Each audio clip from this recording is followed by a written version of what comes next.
Assalamu alaikum wa rahmatullahi wa barakatuh. It's your friend and brother Dylan Whitney, or Ibrahim, as I'm known by some circles. Welcome to Armchair with Ibrahim. No, I don't know. It's not a segment or anything, but my wife wanted to ask me some questions about being a revert and such. She wanted me to actually tell my story, but I don't feel like I'm ready to do that justice because there's so much to my story and I don't know how I would explain it. I can say it casually to people, but to actually publish a video or something, I think I would need some time to think. But inshallah, we'll have a couple of questions, and anyone else who has any questions as well, we can always look into that, and I'll answer them, idhnillahi ta'ala, with God's permission. So yes, guys, we're gonna have a Q&A segment with my husband because, as you can see, he's a very shy guy for some reason. A big bearded guy with a shy personality. But anyways, I have 6 questions here for you, darling, and let's get into it. Okay, I'm ready. So the first question is, how would you describe your life before Islam? Good question. Bismillahir Rahmanir Rahim. Alhamdulillah Rabbil Alameen. Allahumma salli wa sallam wa barik ala Sayyidina Muhammad wa ala alihi. Now, I was always someone who took life seriously and took truth seriously. I would say from a young age, when the intellect very first started to form, not when it was complete and developed, but when it just began to develop at a very young age, I was very interested in truth and pursuing truth. All my life before Islam, I was trying to learn and discover more and understand, and I asked a lot of questions and thought I got answers, and then found later and grew, and my answers changed over time. But I would say generally before accepting Islam, I was always someone who searched for truth a lot. So from the beginning, I began maybe around, I would say I identify around the age of 7 years old is when I really first started actively pursuing truth and asking a lot of really deep questions, and not in a casual pass-by kind of way, like asking an existential question in a very overnight weekend kind of manner, but more of questions which burned in me for years, for a decade, before I accepted Islam, and continued to drive me to learn more and be curious today and continue to learn more. So that's one reason why I actually take the name Ibrahim. I'm still Dylan, I always will be, but you don't have to take a new name in Islam like in Christianity, from my understanding of it at least. So when I go by Ibrahim, it helps people who are familiar with Muslim names or people who only understand Arabic, especially among already existing Muslim communities. I often will go by Ibrahim. So why I chose that name is because I relate so much to the story of Ibrahim alayhi salam, and how he was also, according to the tafsir, around the age of 7 years old when he began to question his environment and began his search for al-haq, the truth, which is one of the names of Allah, God, the God. If that's a sufficient answer to the question? It is. And I will also say that your name Ibrahim, when you tell everyone your name, it will kind of like give them an insight of your story already and how you got here. Yeah, exactly. It will. It will hopefully give them a bit of an understanding of Ibrahim. And I relate to Ibrahim a lot because he was also an argumentative person not in any negative way, but in the best of ways. He was would use rational thinking and dialogue, sometimes with himself and back and forth, in order to discover, thank you, love, what exactly the truth is. And we see this in the Quran, the kind of reflective thinking which Ibrahim alayhi salam would do. So I enjoyed that aspect of his story as well. Perfect. So our next question today is, what was your idea of God? So anyone who's familiar with philosophy would know, or just general study of logic and epistemology would know that oftentimes things are known by their negation. So we know things by what they aren't. And this is a very important principle in understanding anything, is understanding things through negation. So how I understood God, I guess I'll answer this question in two parts. How I used to understand God and how I understand him now. Okay. I understood God before Islam as in a very not negative but negating kind of a way.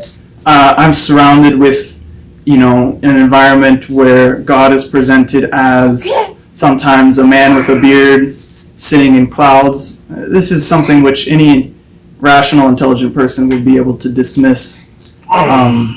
That's not God. So I said this isn't God. And I was presented with the concept of a triune God, one which had manifested as a Father, a Son, and a Holy Spirit. And I was able to dismiss this rationally and say that this isn't God. Other concepts which I had given to me of God, I had rejected time and time again.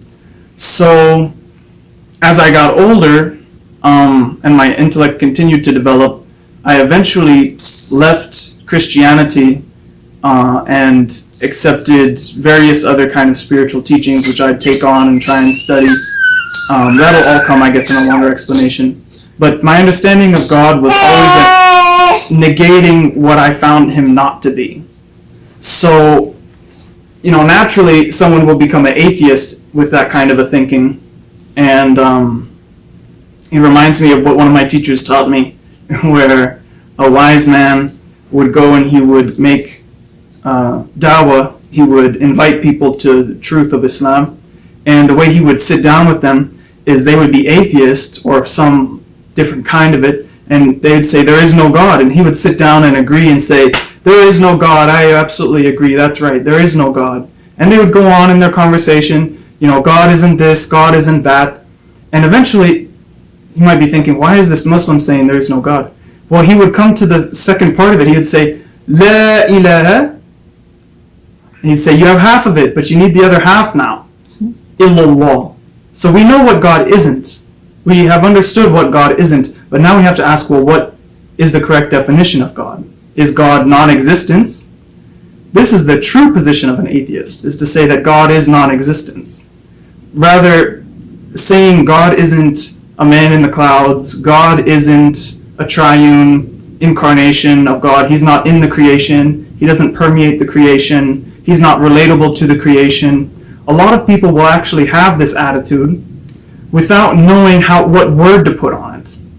So people are nowadays very weak in language. They don't understand the meanings of words. We don't agree on definitions of words.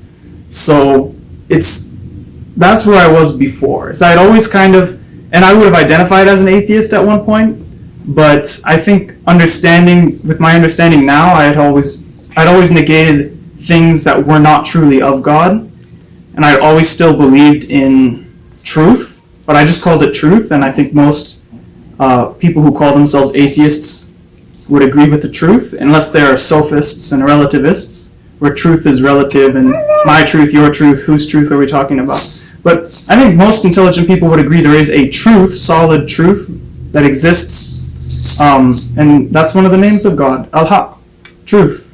If you agree that there is a truth, that there is a reality, you have at least some part in you that is still monotheist, that is still recognizing a an attribute of God. So I'd say before Islam, I had mostly a negative, not negative, but negating relationship with God, of denying he's not this, he's not that. Similar to Ibrahim, who saw his son, this is my God, and said, no, this is not, he fades away. Of course, that was just a way of him making da'wah, using the rational mind with people, helping them understand. He never thought that it was actually a God at any time, but from what I have been taught. So I think that I've had that kind of an attitude of seeing something and saying, well, no, I don't think this is quite right, and this isn't quite right. And then when I found Islam, I read the Quran and had a complete revelation, where it's like my eyes opened up and I was like, there is revelation in the world. So my understanding of God after accepting Islam is one of understanding God as, I carried the same truth with me. I understood that there is the truth, al-haq. So there's truth, but this truth has other unifying attributes: his eternal existence, necessary existence, learning in aqidah, studying Islam with teachers, understanding theology, learning that God is a personal entity. He's one which interacts with the creation, not just that the universe was created and then he's an absent creator, not interacting with the environment, but every moment he's constantly creating every moment. And every moment the creation ceases to exist and he creates it anew again. And this is my understanding of God now, is that he is the eternally and necessarily existent, and all other contingent existences are dependent on his necessary existence, because anything that changes cannot be eternal and cannot exist of its own accord. He is that which is never changing and is eternal. You can call it anything that you want. Like I said, usually it's a matter of arguing over words. What do words mean? But my understanding of God now is one who has the attributes that are explained in Islam. He is merciful. He is the expander and the contractor. He is the first and the last. He is Allah. And I know some people say that it's a proper name. Other people use the etymology and break down the word as al-ilah, or coming from wala, which is meaning the highest form of love, which is beneficial. It's a bewilderment, it's amazement, it's that moment that some might have had in their life where they can relate to what I'm about to say, others maybe not. It's that moment when you have in your consciousness, it's the highest, purest joy you'll ever feel, where it's not interacting from food or enjoying people's company or beauty or music, or it's just a moment of consciousness, of just bewilderment and awareness and awe of everything. And that experience, that bewilderment, that wala, is where the word Allah, I believe, comes from. Al-ilah, Allah, Allahu. So this is my understanding of God now, is God is love, God is mercy, God is personal, God is all-seeing, all-knowing, but he's nothing like the creation. He is al-haq. He is the one reality. Everything besides Allah, everything besides truth is falsehood. And that includes everything that exists. All creation is falsehood and illusion. And the one true ultimate reality is my understanding of God now. That got a little bit into kind of a theology lesson, but I hope everyone was patient with me on that answer. So, that was very detailed and beautiful. But now to the biggest question that I'm sure everyone cannot wait to hear. And that is your journey towards Islam. So what's the question? How'd you came? That's a long answer. How I came to Islam, that's a long answer. We have time. Maybe the viewers don't all have time to listen to me rant, and it would be disorganized, I think. I suppose the moment of me realizing Islam would be when I had opened the Quran and I read the Quran. I'd studied so much before, so much. I've looked into a lot of religions, not in a casual weekend kind of weekend warrior. You see a lot of weekend warriors, spiritual weekend warriors, where maybe they read a blog and then all of a sudden they become enlightened, or they think that everyone is entitled to an opinion. So my opinion, my truth, and your truth, and everyone can just think whatever they want, and it's all the same. I dedicated a large portion of my time every day and every week for years, from when I was young, to pursuing these questions. Einstein once said, and I love this quote, he said, I'm not smarter than anybody, I just stick with the questions for longer. So I just stay on the questions. Everyone else has given up, and I stay on the same question. I keep chipping away. I've studied, the African religions, Native American religions. I studied under a pipe carrier of the Sioux Nation. I studied Christianity in depth, reading the Bible multiple times. I've spoken with Jewish leaders, Christian leaders. Can you tell us a bit about what you learned and what you did between each religion? That would be a long story. Go ahead, honey. That would be a very long story. I'd rather now just say that I'd looked at all of those things. Buddhism, Hinduism, Hinduism not as much, but briefly. New Age spirituality movements and many different kinds of philosophies. And studied a lot of history and historical philosophies and historical ideas in anthropology. And what happened when I accepted Islam was that I found in this book, I found a collection of everything that I understood to be true. And I found a refutation of everything that I thought was true but was actually false. And a clarification of everything that I knew to be false. So things that I thought were true that were true were made clear. Things I thought were true but were false was made clear. Things that I thought was false but was true was made clear. And things that I thought was false and was truly false was made clear in this one book. Some people like to say, and I can't imagine really what it is to understand the Quran in perfect Fusha Arabic and reaching it in the classical language. I'm trying to learn the language. But some people try and downplay translations. Don't downplay translations of the Quran. Not everyone's going to get it. Not everyone's going to get it if they're a master of Arabic anyway. A lot of people didn't accept Islam from the first generation. So the translation has a very deep effect on people, especially when they're studied in the language. I have a very nuanced understanding of the English language. That was a part of my journey. In my early days, I hated reading. And it's funny because some people who know me think I'm a very avid reader. I'm actually not. I'm not a good reader. I don't read a lot. And I didn't read at all until I was about 15. And around that age of 15, I said to myself, I need to know what language I'm using. I don't understand my language. And I don't relate to these people's ideas. I'm looking for... Samaya, are you okay? What's wrong? She's telling her story. Oh, okay. Now you got shy. I was looking for truth and ideas, and I wanted intellectual engagement, intellectual challenge. I was a bit of a contrarian. I was more of a contrarian and arguing with people. And I wanted some challenge. Give me some substance. So around the age of 15, I started to read. Before that, I wrote and I spoke. I didn't listen. I wasn't a good listener. I'm sorry for everyone who put up with me. I wasn't a good listener and I didn't read. And that's the reality. It wasn't until around 15 that I began to really delve into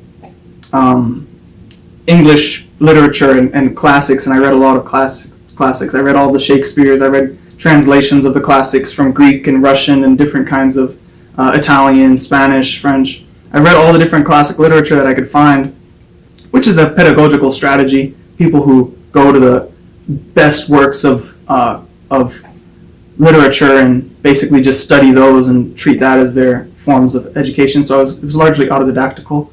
But I engaged with this, and I needed those tools in order to access the translation of the Quran. Even the translation is still so heavy and so profound. there's a lot of ellipses in the Quran, which is incomplete sentences and ideas where you need to fill in certain words or concepts in order to get meaning out of it. And if you're not very skillful with poetry and stuff like that, you won't be able to, and the Quran is not poetry. But when I read the Quran, it had a profound experience on me. That's what I'm trying to say is I think that I needed that background in different religions, in interfaith study, in philosophy, in language, before I would be able to access the Quran and understand what it means, because some people read it and they don't get anything from it. They don't have the tools necessary to tap into it. When I read the Quran, it brought me to tears. It absolutely captivated me. I would read it and I wouldn't put it down until I had to go and do something, and then I would come back and I would read it until I fell asleep, and that was my life for a couple of days until I'd read it cover to cover. I never had an experience with a book like that. No book ever made me laugh, except for Shakespeare. But no book had ever made me cry. And the Quran made me cry a lot. And I was crying and crying, and I didn't cry very much. I wasn't much of a person who was very in tune with myself, despite my philosophical, and spiritual enterprises and attempts. I wasn't a person who could cry a lot or had a soft heart, but I thought I did. But that's the nature of people. So when my journey of coming into Islam, I think I want to focus on, or I'm trying to focus on that moment. That's one of the questions, actually, so I can cross it off. Like your thoughts on the Quran, you touched. My thoughts on the Quran? Yeah. I can get into that a little bit more too, but the way I accepted Islam was through the Quran. I didn't have da'wah from a person. Mm-hmm. I'd never met a Muslim in my entire life when I was a Muslim, when I became a Muslim, when I accepted Islam. And my acceptance of Islam was exclusively a relationship with the Quran and my interaction with the Word of God, as it manifests in that specific translation of the Quran. It wasn't even a very good translation. I've read many other translations since then, and that's the power of it. Is even in a translation, you can still get so much meaning if you have the tools, and if God has decided to soften your heart and open your eyes. Other people can access it and they don't get any meaning from it. Language is an amazing thing, and guidance is an amazing thing. The message is there. Whether someone receives it or not doesn't depend on the messenger. It depends on the person who's receiving the message. And that's something that I was inculcated with during my studies, is my self-study was that I don't want to miss out on something just because someone presents it in a bad way, or someone is rude or something like that. Yeah. I don't want to miss out on any good truth just because of how it's presented. So I always try and get down to the meat of the issue, and I try and think about really what's going on here and what's the idea being played around. So I think that kind of hopefully says a little bit about how I accepted Islam. What do I think of the Quran? I think the Quran is absolutely incredible. It's unimitatable. It has countless miracles in it, scientific miracles, historic miracles, none of which made me accept Islam. What made me accept Islam was the sheer beauty and intensity of the Quran. It's unlike anything I ever read, and I'm not well read, especially because it was a very short amount of time. I started reading when I was about 15. I accepted Islam when I was maybe 19, and so 4.5 years. I'm not sure what the days are exactly of when I started reading and all that, but it's the Quran is something which it's beyond words, it's beyond description. It's something which is extremely comforting to read. It provides an enormous amount of guidance, and understanding the justice and the truth that exists in the Quran and in Islam as a whole is something which really draws people towards Islam and accepting Islam. And what do I think of the Quran? I don't know how I could answer that question, really, in a sufficient way. The Quran, I I think I have a special relationship with the Quran because I accepted Islam from the Quran itself and alone, not from someone giving dawah or from listening to a teacher or YouTube video, or I had no education at all. But I just read the Quran and I just recognized it as the truth. As it says in it, you'll recognize it as the truth. I didn't believe in a God interacting with the world, and I didn't believe in revelation. How is someone who picks up the book and doesn't believe in revelation, and the book convinces him there is revelation and this is revelation? And it explained everything that happened with previous revelations. When you study other religions, you'll recognize that all religions have some truth in them. Where does that truth come from? How does everyone agree on the same things? And then they all have undergone certain amounts of corruptions and changes. And these are arguments which some people, including myself, tried to use against religion. And the Quran is demonstrating with absolute mastery that these are reasons to accept religion, that these are reasons to accept Islam. So, I mean, it's profound. It's beyond words. The Quran is truly incredible. It's amazing. There's no way I can answer that question in a way I'd be satisfied. Okay. So, tea time, tea break. Before I spill it again, that was embarrassing. So, your next question is, what made you finally look into Islam? Why did I look at Islam so late? Islam is the most practiced religion in the world. It has the most converts of any religion. It's the second largest religion by population, nominally. Even though a large number of people are just a certain religion by name. When it comes to most practiced religion, Islam is by far the most practiced religion in the world. Why did I look at it so late? I don't know. I mean, that's a part of what I've wondered about. First, why would Allah guide someone like me? I'm not smart, and I'm not of particularly good character or anything like that. She doesn't appreciate you saying that about her dad, so she's objecting. I don't see why I would, but I don't know why. And why I looked at it so late. I mean, I guess I can say now I needed those tools to access the information. If I looked at it earlier, who knows what would have happened. But I eventually just picked it up and looked at it. I just picked up and read the Quran. I don't know how exactly it happened. And I didn't understand Islam right away. Because you have to understand that I wasn't brought into a madrasa, a university. I wasn't brought into an environment to teach me about Islam. So all I had was the Quran. And the Quran is absolutely incredible and amazing, but it doesn't have all of the legal understanding, theological understanding. It doesn't have the seerah.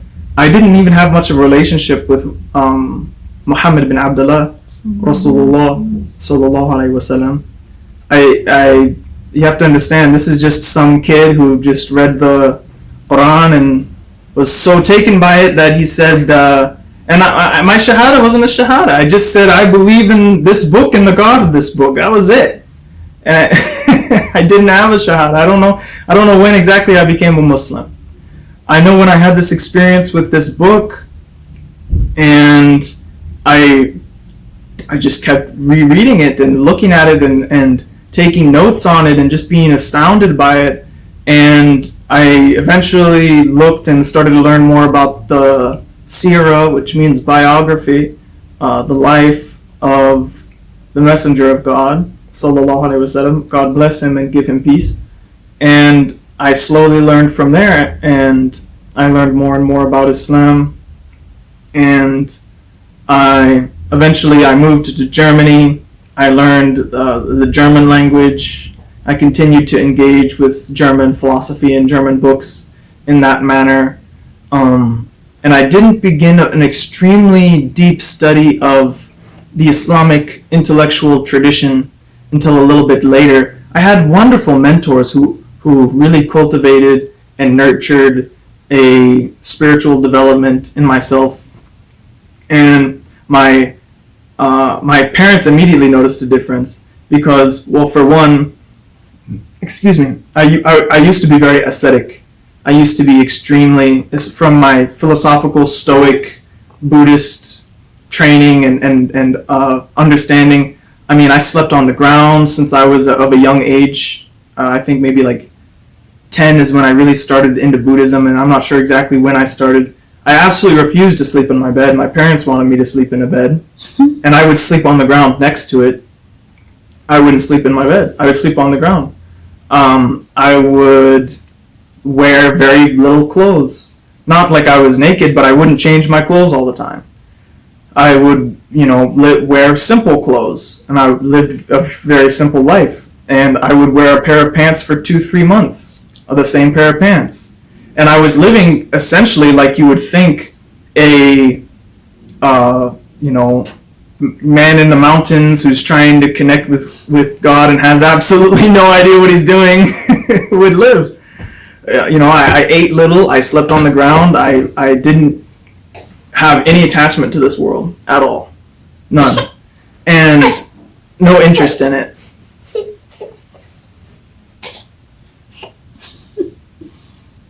That's a silly face, man. And when I began to learn the practice of Islam, I learned a lot of cleanliness and keeping my clothes clean, changing my clothes, having good manners. These kinds of things began to be an essential part. And this is the beginning of my training in Islam, was essentially, learning virtue, learning excellence, learning character, learning etiquette, learning proper behavior, stuff like this. And eventually I did begin to learn, you have to understand, someone who reads the Quran and accepts, I believe in this, and I didn't know there was revelation, but there is, and this is revelation, and it's untouched revelation, it's completely pure, and the God of it is true and one. You have that as your shahada. I didn't know to pray 5 times a day. And a lot of people might say, well, then you're not, you didn't accept Islam, you weren't a Muslim yet. And I can accept that. That's not a problem. I was shy about that until I learned about the story of Dr. Umar Farooq Abdullah, the great sheikh, the great alim, who has a similar story. He didn't know to pray 5 times a day. He didn't know all these different things, and you can listen to his story. He has an interview.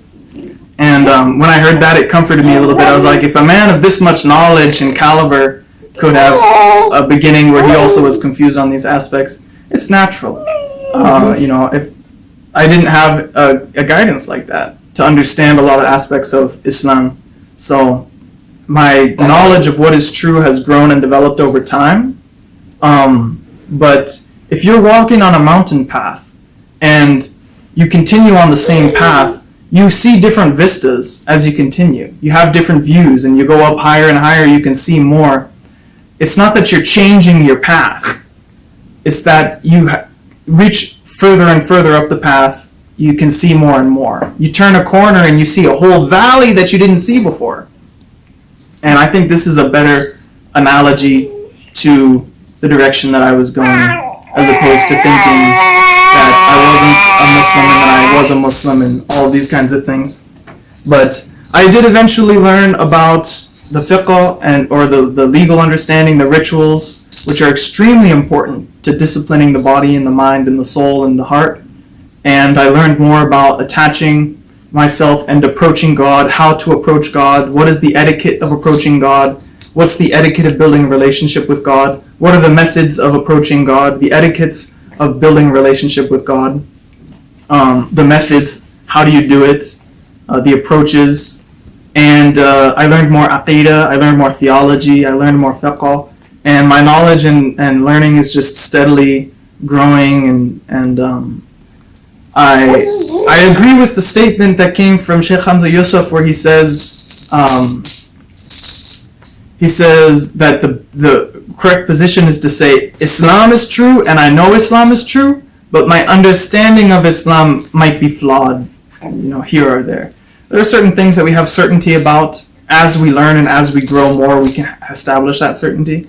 But we should always say Islam is true, but my understanding of it might be a little bit here or there, and we just try and get closer and closer to the understanding of Islam as it's supposed to be. Like what Rasulullah said, the Messenger of God, peace and blessings be upon him, he would always make the dua, Ya God, Ya Allah, show me the reality as it is.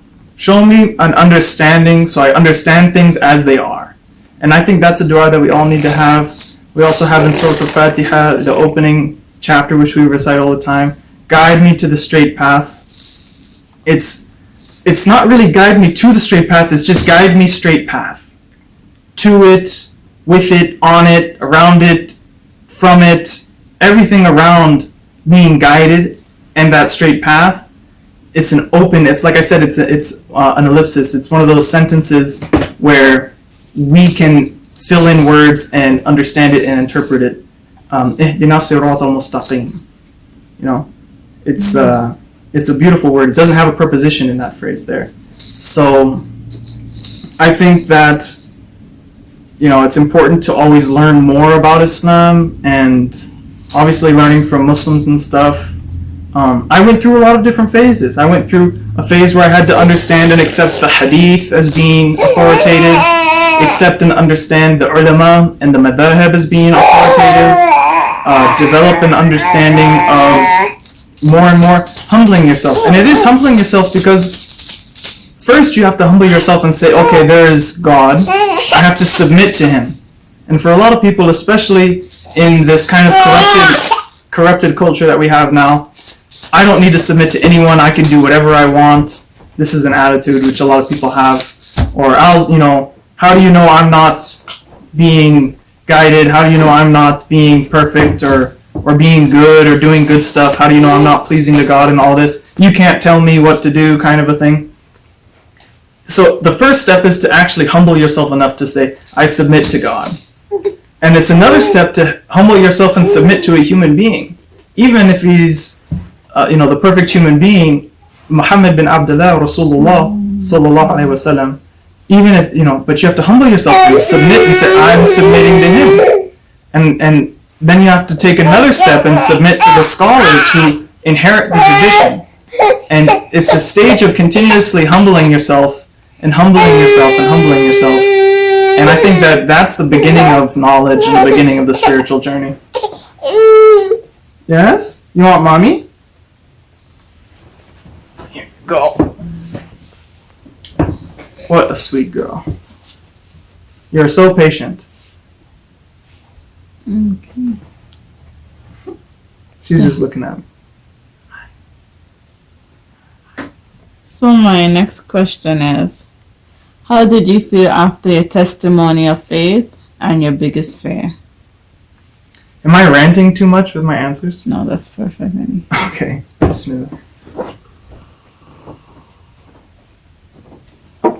Well, the Shahada, the testimony of faith, is Ashhadu an la ilaha illallah wa ashhadu anna Muhammadan Rasulullah, or Ashhadu anna Muhammad abduhu wa rasuluh, sallallahu alayhi wa sallam. I testify there is no God but God, or I testify there is none worthy of worship except for God. And again, this connects to the etymology of Allah and Ilah. It's coming from the word love, bewilderment, worship, which is really the highest forms of love which you can have. That's a side note. It's beautiful, beautiful language, and I really want to improve and learn more about Arabic and understanding the history of the words. I'm a bit of a nerd like that. I do that with English all the time. But and I testify that Muhammad is his messenger, is the messenger and the slave of God, the servant of God. The same word appears in every single scripture that exists, from the Vedas to Native American to Chinese to folk traditions in Europe, like the Celtics and the African animists, and the Bible is a universal concept of slavehood, a universal concept of abd, of being a servant and serving a higher cause, a higher purpose.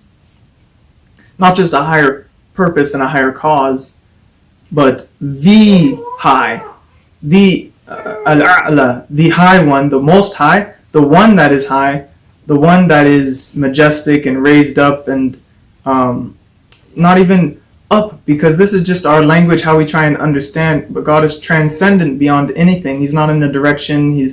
Our language is so weak and small. We expect that we can contain God within our language.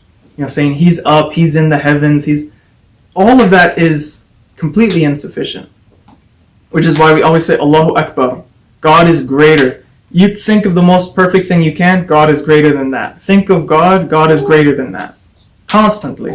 There's no way to even come close to approaching His transcendence or having an understanding except for in that which He has revealed to us and assisted us inside of our heart. And it certainly can't manifest on the tongue. And anything that we get of it is just a tiny, tiny drop. And then accepting that Muhammad is the messenger of God, sallallahu alaihi wasallam. So what I've learned is from the Shafi'i perspective, is most of what the madhab I've understood, and the fiqh I've studied, and the aqidah of the Shafi'i madhab, is saying essentially that it doesn't have to manifest on the tongue. You don't have to say those words in English or in Arabic, but once they're in your heart, then you have taken the shahada. Once they're in your heart, then you become a Muslim and accepted. I would say that happened when I read the Quran. Even though there was a space of time, there was a while, a certain amount of time which transpired between that happening and me having enough knowledge to do what could be recognized as being a Muslim, the daily prayers and stuff like that. So I would say that it had to have been from there, because I recognized that this is perfect revelation, and that necessitates a connection to Muhammad, recognizing the Quran. Allahumma salli wa sallam ala Sayyidina Muhammad wa ala alih. So, just accepting God isn't the full shahada. It's monotheism. You become a monotheist. You become in a very good position, but not completely a Muslim until you accept the messengership, which the guidance comes from that messengership and that revelation. We can't just have everything from our own fancy thinking and our own ideas. We're very small. We're very fallible. We're here for a very short period of time. So we need revealed knowledge. We don't even need revealed knowledge. You could say that it's not impossible that we didn't have it, but we have it, and it's such a blessing that we have it. And to not be grateful for the blessing would be a great evil. That would be a tyrannical, oppressive, ungrateful thing to do, to not recognize and follow and appreciate the revelation which God sent to us, and He didn't have to send to us. He doesn't have to do anything, but He does. He's so involved in our lives individually and as a community, giving us the guidance of the Quran and of the Sunnah and of Ahl Bayt and of the ulama and the inheritors of the prophets, and the inheritor of the Prophet sallallahu alaihi wasallam, and all of the different wisdoms that are preserved in certain scriptures which help people like me to accept Islam in the first place. There's so much out there. There's really no excuses. There's no excuses, and God's the perfect judge. He'll decide. But my biggest fear when I read the Quran and I accepted this as being the truth, and I had a long way to go, of course I still do, I would say that I had accepted Islam at that point. And I recognized at that point that I have something that I have to follow. Because once I accepted that there is a God, that he's clearly involved in the world, and that in that He has sent revelation, and I later learned aspects of every moment is recreated by Him, and nothing exists except for that it's destroyed in that same instant, and He recreates and maintains the string of identity in different moments. You're the same person you were 10 years ago, even though there's not one cell in your body that's common between now and 10 years ago. It's every 7 years, I think, is the longest life cycle of a cell. How are you the same identity? How are you the same person? What's your soul? What's your consciousness? All of these kind of theological questions, philosophical questions, the answers to that came later. I'd always been studying them, but the answers to that came later, and it'll only come through revelation. You can't find those answers for sure in your head. Sweetie.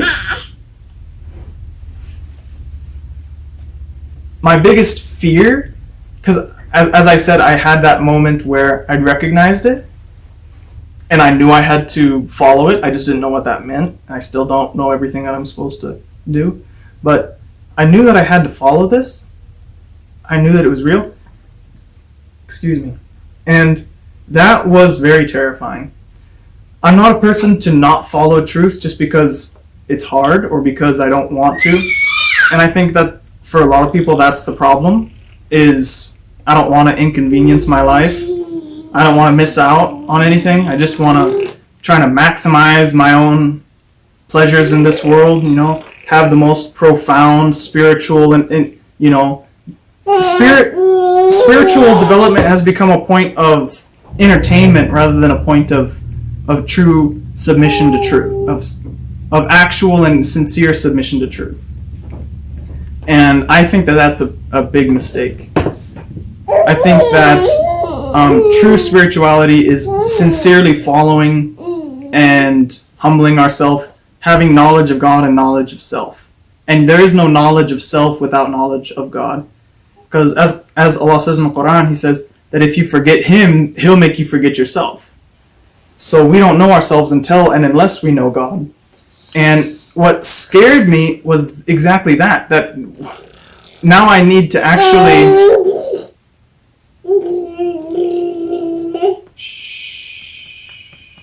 Thank you, sweetie. Want to get us behind. Now I have to willfully and consciously submit and follow a certain thing. If you recognize that God has asked you to do something, you either do what He asked you to do or not. You have free will. You could choose not to obey Him. If you don't know that He's asking you to do something, you're in a different situation. But once you've recognized the truth, you can't turn away from the truth once you've seen it, or else you're going to be among the people who have transgressed and abused themselves, wronged themselves, damned themselves, to use the Old English term, which means to be condemned to hellfire. That's where the word actually originates from. To be condemned to death or to be condemned to hellfire is where that word comes from. So if you curse yourself and you put yourself in that situation, you're responsible for that. So that's what was really scary, is now that I have some idea of what I'm supposed to do, I'm going to be held accountable for what I do with that knowledge. And I have to change my life and live according to these teachings and principles, which is strange for me to say that because I had done that so many times with previous teachings, philosophy, religion. I practiced and learned a lot of different religions and faiths, and we can cover that in longer detail in a later topic. Sweetie, baby, I need you to be quiet, okay? Thank you. Thank you. She's like, how come only you get to tell your story? Yeah, I'm not sure if I can continue. I don't know if anyone can hear me or not with her constantly humming. I think you're fine, honey. Go ahead. You're fine. Just up your tone when she gets a bit loud.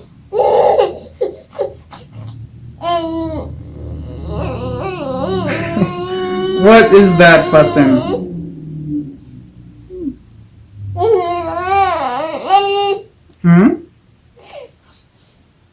What is going on, Samaya? Are you okay?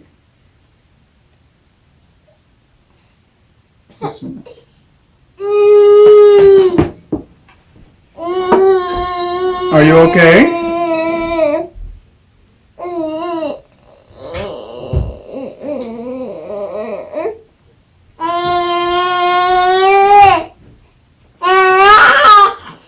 Oh my goodness.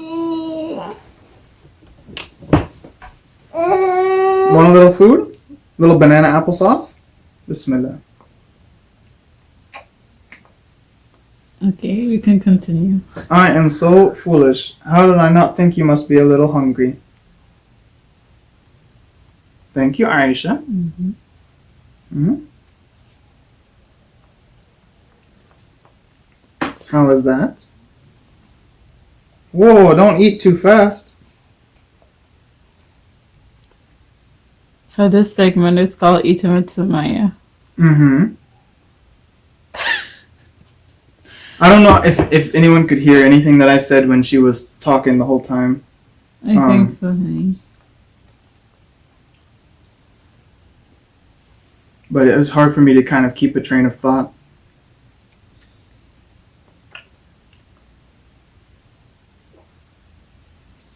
Don't eat so fast.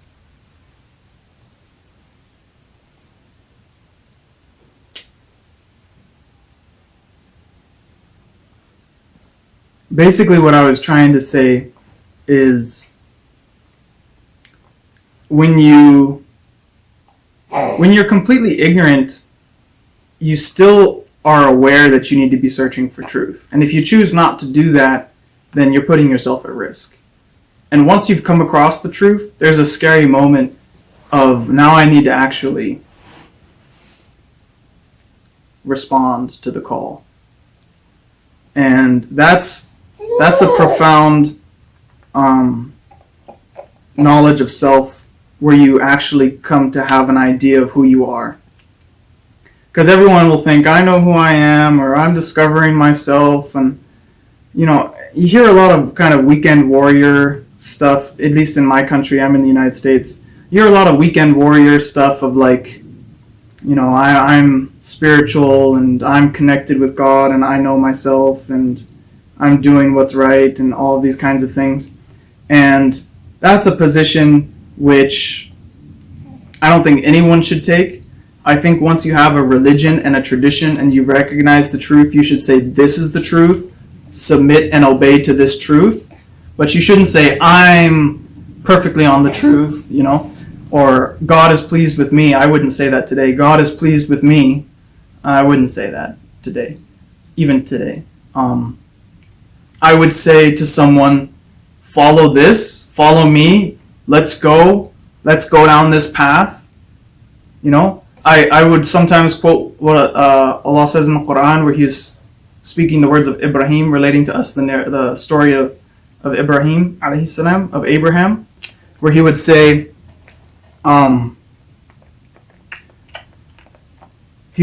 something like, all the different prophets would say this to a certain degree when they're giving da'wah to their people, when they're trying to invite their people to the truth, is follow me with what has come to me from my Lord. You know, follow me and you'll be guided. Come this way and you'll be guided. And the people will always respond with something very, very arrogant, like, how dare you tell me to follow you? How dare you? You're just a human being, you know? And it's this kind of attitude of dismissing the message and dismissing the truth or the falsehood just based off of the messenger, just based off of the person who's saying, come this way, there's something important, we should go down this path, you know. And they always say, you know, I'm submitting to it as well. I'm not asking you to do something that I don't do. I'm not asking for payment. I'm not asking for these different things. A lot of these stories in the Quran, really, intellectually, they have no reproach. And that's something which appealed to me and which helped me accept Islam, was reading the Quran and understanding these stories. Every kind of argument you can come up with against the Quran is mentioned in the Quran and refuted and answered. So it's something where I would want to argue. I would want to argue with it and say, no, I'm not going to do this. I can still live in La La Land and dabble with these things, even though I was deep in it compared to most people, with how much time I would spend, not with how much understanding I'd have, but with how much time I would spend on it. Looking for truth, studying different religions and philosophies and history, and having those arguments taken from you, having your power taken from you, and accepting, that's so scary. And accepting, I don't have a leg to stand on. I need to actually follow what I'm being commanded to do. We're in such a rebellious time where how dare anyone tell anyone what to do? Parents can't tell their children what to do. Husband can't tell the wife what to do. The boss can't tell me what to do. You know, there's no order, there's no authority, there's no hierarchy, there's no discipline, there's no level of harmony or cooperation. It's just constant rebellion. It's just constant egotism. Everyone has such a huge ego, and that's scary.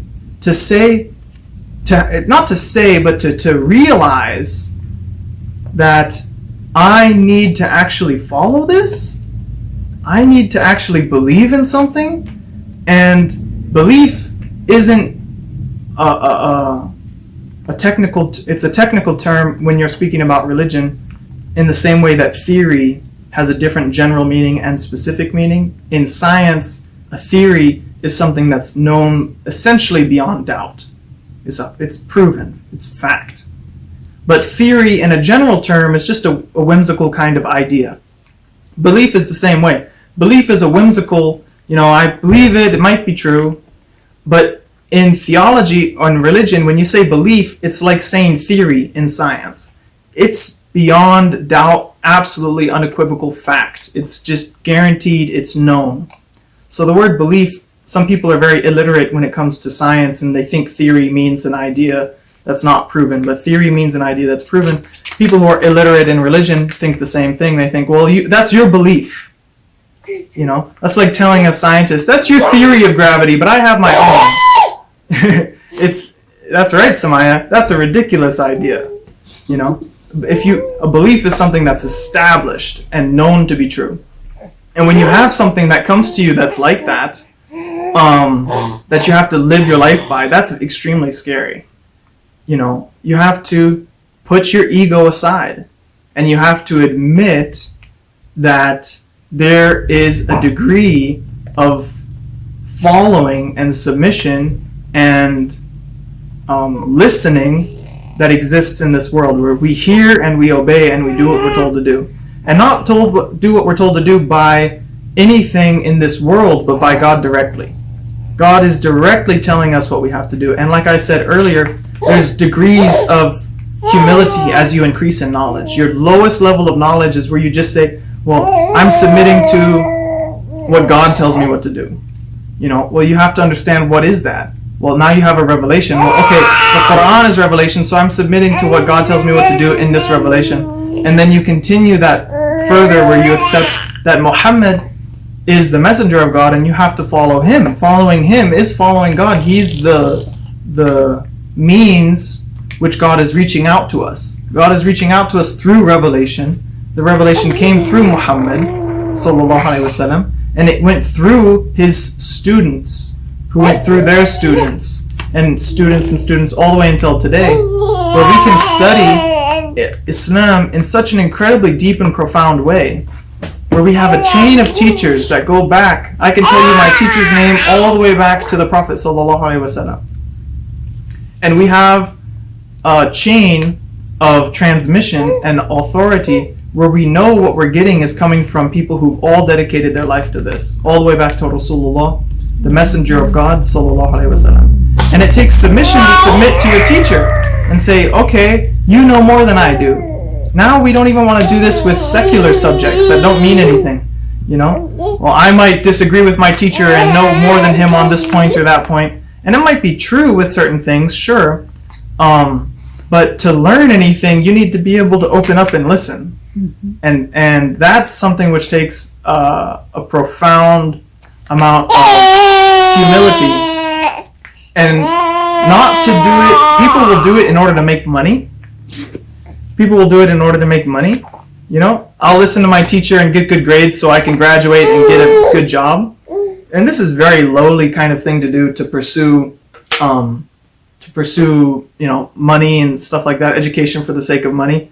People should do it. I'm not saying that you shouldn't go to college or get an education or get a job, But if you compare that to seeking knowledge in order to please the Creator, or in order to know the truth and then submit yourself to the truth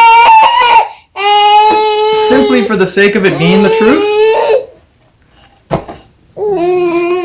submitting yourself to the truth simply for the sake of it being the truth, rather than submitting yourself to a series of conventions in order to have a certain profession in order to earn money so that you can live comfortably and fill your life with certain worldly desires. You might have worldly desires for travel and free time and nice clothes and food and a big house and fancy things and cars, and you have these worldly desires, so you take a means to achieve it. Or you have a higher aspiration. You have an aspiration for truth, for reality, for God, and you eventually recognize and understand more and more about that path, and you travel down that path seeking rewards that don't exist in this world, seeking rewards that are only in the next world in proximity to your Lord. It's a completely different state of being, having different aspirations. And even to pursue the lower track, you need to have discipline. You need to get up and go to work every time, on time. You need to work hard. You need to, be humble to your teachers. You need to be humble to your boss and work your way up the ladder. And people will dedicate so much to this lower path, but they won't give any of that effort to the higher path. They won't show up on time. They won't have the discipline to pray 5 times a day, to fast, to listen to the teachers, to obey what they're told to do, to follow these different kinds of techniques. And there's no guidance except for from God. Really, there's no guidance except for from God. So I think that the scariest thing is really recognizing that you have to do these things. It's not just theory, it's practice. It's not just ideas and doing a weekend warrior kind of thing where I find a lot of people they have cathartic kind of outlets. They have these moments of catharsis where maybe they'll watch a documentary about saving the earth and they'll be so inspired and wow, this is amazing. Doesn't change anything in their life. They don't do anything differently. They'll watch a video about the real meaning of happiness and minimalism, and wow, this is, I'm so motivated and inspired, and then nothing happens. No action, no change of their conscious being. They just have these kinds of, because people are thirsty for the truth. People are dying of starvation because they have no food for thought. So they get these quick injections where they get a burst and they're like, they're on life support.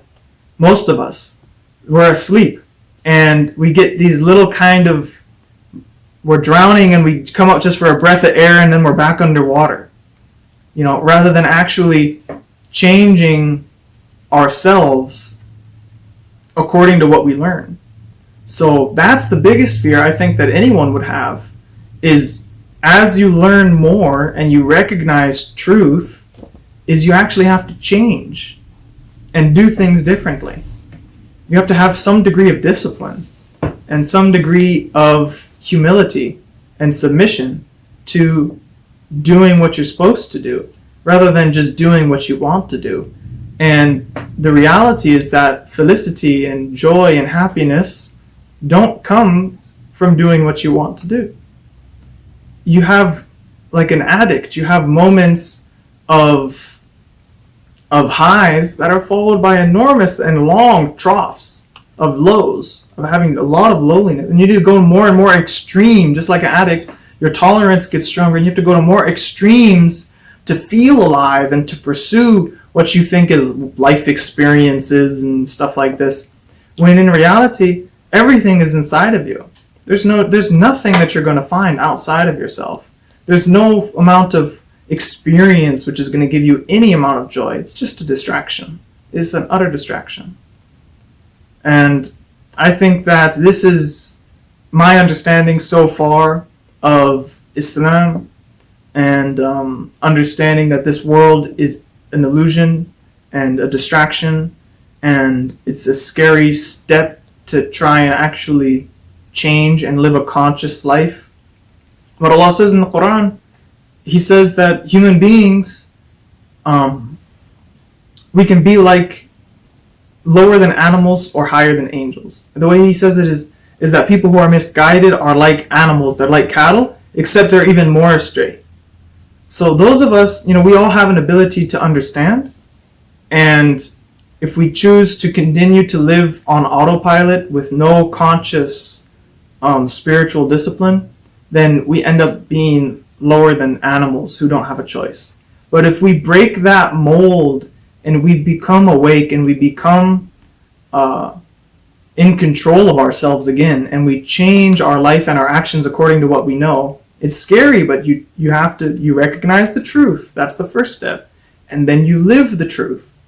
That's the second step. And you're not perfect. You're going to fall back a lot. You're going to make mistakes. But you continue to affirm, this is the truth, and I'm going to try and apply it. You're not always going to do it perfectly, but this is the truth, and I'm going to try and apply it. And if you continue with that, I think then if God has given you guidance and grace and forgiveness and honor, then you'll be higher than the angels. And this is the potential of the human being, is we can be the lowest of the low or the highest of the high. And we look around and it's hard to understand that, especially looking at someone like me who's just, I'm nothing. I don't have any good character or understanding. But if you look at people like Muhammad ibn Abdullah, Rasulullah sallallahu alaihi wasallam, you can realize the potential of human beings. If you look at some of the great people who've lived in the past, you can realize the potential of what a man or a woman can really be. And I think that is the real takeaway that we should all have, is we should look at these examples and we should look at the message that they came with, a transformative message, and we should try and recognize the truth and apply that truth and continue to be learners and reformers and improvers of ourselves until we pass away. Ameen. Allahumma salli wa sallim ala Sayyidina Muhammad wa ala alihi. Is there another question? Yeah. Go ahead, I'm ready.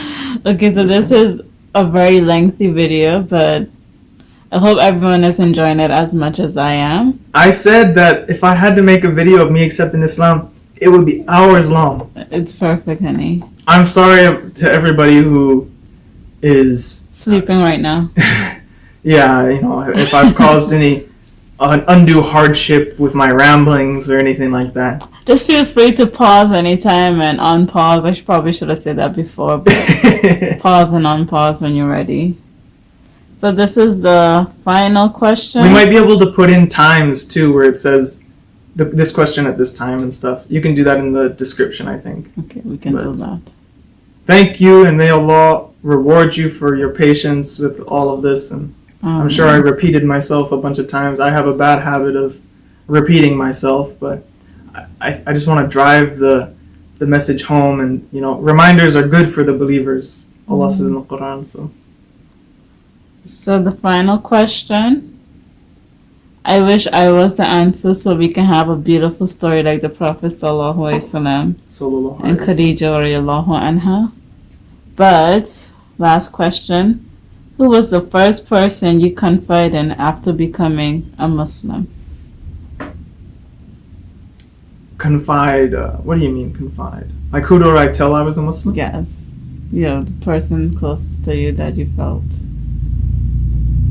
that you could have told. I didn't tell anyone for a while. So I accepted Islam while I was still in the States, and I eventually went to Germany because I knew that there was no Muslim community here. Where I'm from, there's absolutely no Muslim community. Many years after I accepted Islam, I discovered that there are some immigrant Muslims who live here, and actually one revert as well, and there are some Muslims who live here and there, but it's very, it wasn't public or visible to me, at least at that time. Years ago, we're more public and visible now, but there wasn't any visibility. I didn't know any Muslims, and I wasn't comfortable to confide to anyone. here also. It wasn't until I went to Germany and I went into a mosque, and that was the first time that I met a Muslim. And it was among this group of Muslims in a mosque outside Heidelberg, Germany, where they had welcomed me in, and I prayed in congregation, and everyone there knew that I was a Muslim. And those were the first people who I told that I was a Muslim and who knew that I was a Muslim or had accepted Islam. And they began to teach me certain kinds of things as well, some basics, and giving me advice and such, as everyone likes to do. And I was living in a house there with roommates, and there were some people who'd come from Muslim countries who were also Muslim, and I confided to some of them, and some of them were amazed because they were one dear friend of mine in particular didn't have a very strong iman, and he wasn't practicing. He didn't have a strong faith, and he wasn't practicing very much. And when I told him that I was a Muslim, and I told him some of my experiences and coming into Islam, he was really amazed by it, and he kind of latched onto me, and we became good friends and had a lot of conversations and time that we spent together. And this was when I was living in Germany initially. This was during the influx of refugees and stuff, and may God bless all of them, grant them all Jannah, and make their time in life easy in this world. And I became good friends with a lot of African Muslims who'd come up. They had a refugee camp near my apartment there in Heidelberg. And so these were the first three groups. The small mosque that was there in Heidelberg, the neighbor that I had who was a Muslim, and then some African brothers who had come and were living at the refugee camp that was a few blocks away from my apartment there in Heidelberg. These were the first people who'd learned that I was a Muslim. Okay. It took a while for me to tell my friends and my family, and there was a lot of gentleness with it and everything, and I was very blessed with the reception. But of course there were some questions and curiosities which they had, as well as myself. Anytime you're learning something new, especially when it's something which is being systematically attacked and dismantled on a scale which I've studied a lot of history. I don't know of any time in history where an ideology was so systematically attacked as in the present time with the religion of Islam. The population and the ideas have been under attack for 200 years. It's very, very sad. Since the time when Napoleon invaded Egypt and had a scholar beheaded every single day that he was there, and many different massacres where hundreds or thousands of scholars were killed at a time, and the attacks that are being put in propaganda and media control. So there's a lot of negativity around with Islam, and this of course affected me. It affected my approach with people who knew me, and some people flipped like a switch. They had one opinion of me, and then now all of a sudden I'm telling them, hey, there is truth and we should follow it, and I think you should follow the truth too, and their opinions flipped from one side to the other. This arrogant, this know-it-all kind of person, which is amazing because I was very argumentative and contrarian before I accepted Islam. I think I'm less so now, I'm not sure. But thanks for everyone who tolerates me. You're welcome. Thank you, wife. You tolerate me the most. And a good number of my friends have accepted Islam, alhamdulillah, because they knew me from before. They recognized me, and when I explained things to them, and God has helped guide them and soften their hearts and understanding. And there's a large number of my friends have accepted Islam. None of my family yet. Make dua for them. Pray to God for their guidance and for my guidance, please. And I've made a lot of dawah. I've done a lot of inviting to Islam since then. I've told a lot of people my story, but never on camera. And this is not even let's see, the spoonful of it. As he told me the story in detail, I did cry a few times, but it's an amazing story. Maybe one day he will share it all with everyone. I don't want to withhold any blessings or anything. I don't know how anyone could benefit from my story, but some people do show interest, and I don't want to withhold anything. I'd be happy to share it, but I just want to make sure that I share it in a way that's appropriate. And inshallah ta'ala, we can find and facilitate a way to do that. One that hopefully won't put people to sleep.